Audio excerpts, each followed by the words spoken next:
grato pelo privilégio de estar aqui em Goiânia e ser convidado a dar uma palavra sobre a Bíblia. É um prazer imenso, porque quando eu era criança, eu acompanhava meu pai na Bolívia, missionário entre os índios Quechua.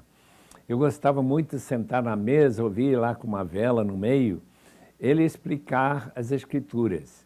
Para mim, isso já mostrou que o meu caminho futuro seria ensinando a própria palavra de Deus.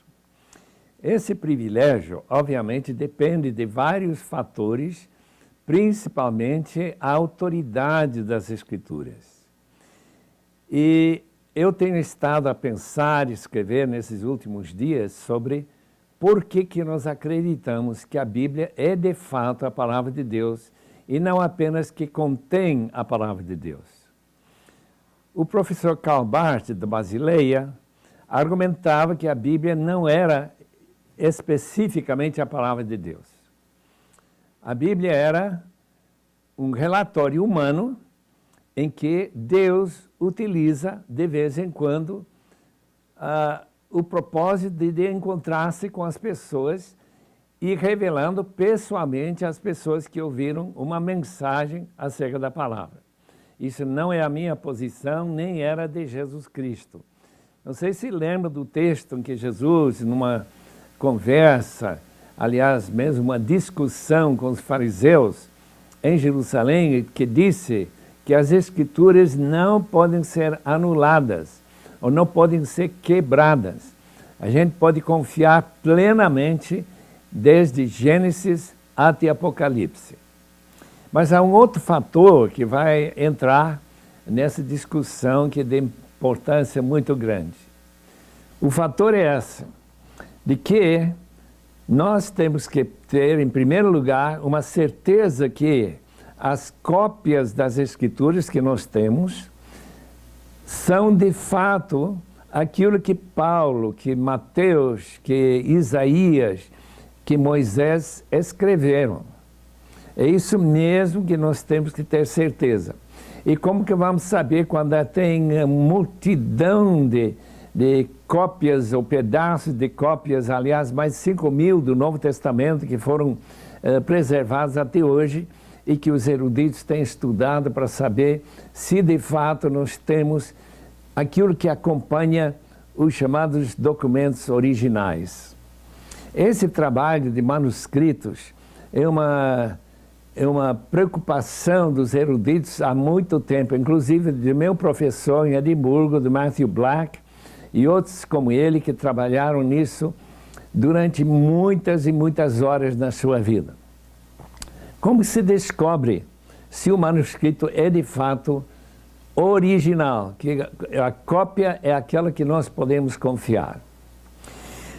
A melhor maneira de saber, obviamente, é se ela concorda com outras cópias, já que vem dezenas e dezenas de cópias em que talvez uma diferença de uma letra, às vezes uma diferença entre nós e vós, e assim por diante, pode criar essa dúvida.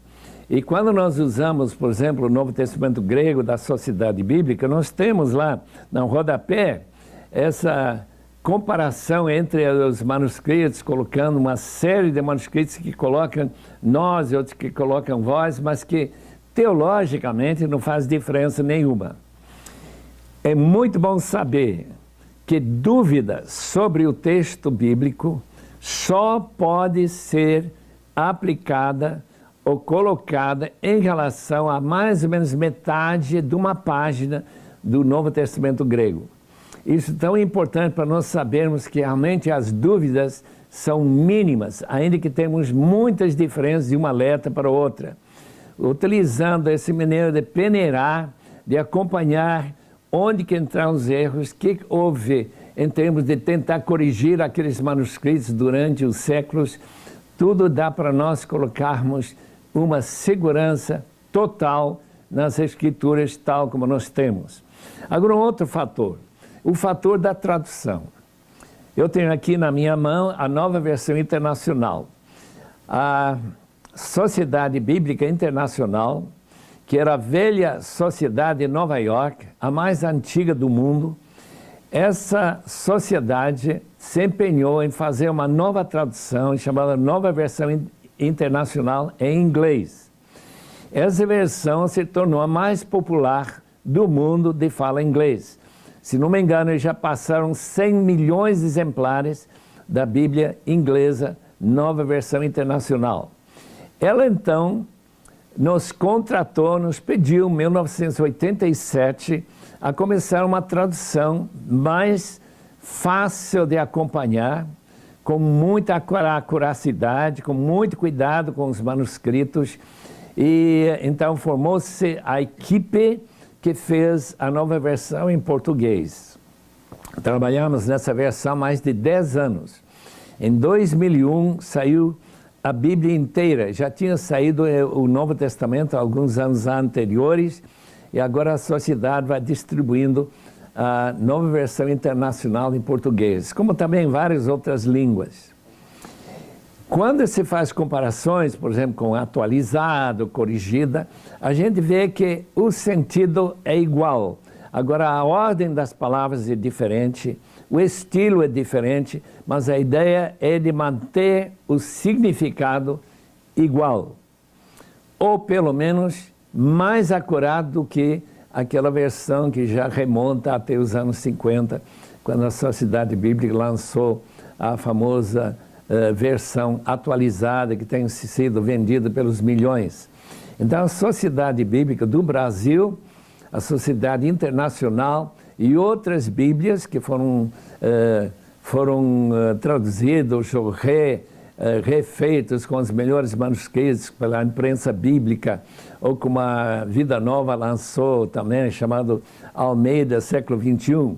Quase todos estão baseados naquela versão de Almeida, que foi traduzida no século XVIII e revista, e finalmente temos atualizada e revisada também nos anos 90. A nova versão, como outros que vão começar do original só e trabalhar, a gente vê a diferença nessas ordens, mas no fim a gente pode confiar na palavra de Deus. Eu queria apenas terminar dizendo isto, que quando Jesus disse que as Escrituras não podem ser anuladas, que não podem ser quebradas, em João 10 e versículo 35, ele está dizendo que nós podemos confiar nas Escrituras. Por quê? Porque Jesus confiava nas Escrituras. Ele não duvidava de que essa palavra que veio desde Gênesis até aquilo que seria ainda escrito no Novo Testamento, quando ele falou essas palavras, que é totalmente fidedigna. E que nós podemos confiar, quando nós entendemos corretamente, interpretamos corretamente a palavra, que estamos de fato falando o que Deus queria que nós entendêssemos. Que Deus abençoe a sua leitura e estudo da palavra.